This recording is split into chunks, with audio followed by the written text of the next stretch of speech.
Sex and Red Fingernail Polish, written by Jamie R. Boughton.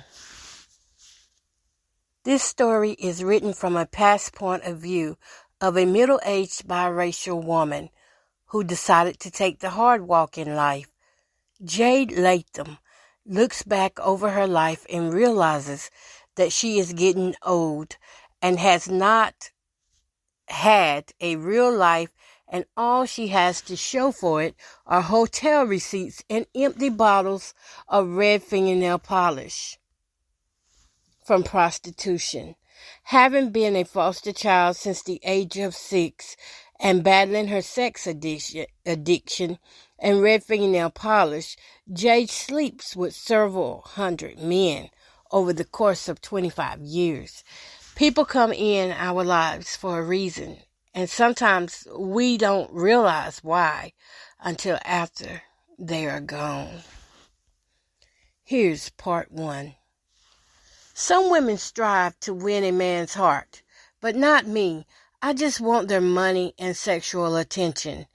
Even as I lay in a daze, I'm counting down the hours until I see my next fix again. I grew up in foster care, your basic loner. No, I wasn't physically or mentally abused by anyone but myself. Having no mother and father no longer seemed to be a matter to me by the age of 18. Some of my friends were addicted to alcohol, drugs, and gambling, but my addiction was sexual prostitution. My first time having sex, I was 16, and it was the best feeling in the world. By age 25, I had been all across the world, hitchhiking and sleeping with over 223 men for money. Some call it prostitution. I call it my paid hobby and their therapy. Seemed like I never met a stranger, although I got cheated out of my money a couple of times. My favorite hangout spots were truck stops and churches. At the truck stop, I had regulars who I often met as often as I went in that town. At the churches, I always ended up with a deacon and sometimes the pastor, according to his faith. These men were, let's just say, usually clean and well-behaved because they didn't want to take anything back home to their wives. One day while I was on Facebook looking for a new prospect in Sumter, South Carolina, I came across a name, Sydney Farhill. Let me back up a minute. To help me choose the right man, I always check them out first by running background checks and calling them ahead of time. I would call and pretend like I had the wrong number and then ask them, did they know a made-up family member name, a supposedly relative? For example, Charles Farhill, which didn't exist, but they didn't know the difference. That's all I needed was a little getaway to get them interested in me, and then I would invite them to my usual cheap smoke-filled hotel room. I met Sydney at a disclosed location like I had always met my men. It usually was a hole-in-the-wall, cheap hotel like Motel 6. That afternoon, Sydney came in and was too talkative. I didn't want to talk. I just wanted to get my money, have my sex, and then he could leave so I could paint my fingernails red. My favorite color, red. This guy was way more than I expected. As I began to take off my lace black underwear, which I was wearing when he arrived, he disgustingly said, "Stop." The look on his face was serious and like I made him sick. For a moment, I thought he was a serial killer or something. I leaned over across his thighs as he sat on the bed and my breast near his face, and I said, "I don't stop for nobody," with confidence. As I continued to take my sexy panties off, he said, "You don't have to do that. I don't want your body or your sex." By this time, I'm thinking he is an undercover for sure, so I pulled him back up, busted. Who wouldn't want me? I'm 5'7", brown eyes, and biracial, with hair that hangs down my back. Me being blunt as I am, I looked at him and I asked, "Who are you? And why would you come meet me if you wasn't looking for sex?" He told me to just enjoy the time together, and he would still pay me my usual fee.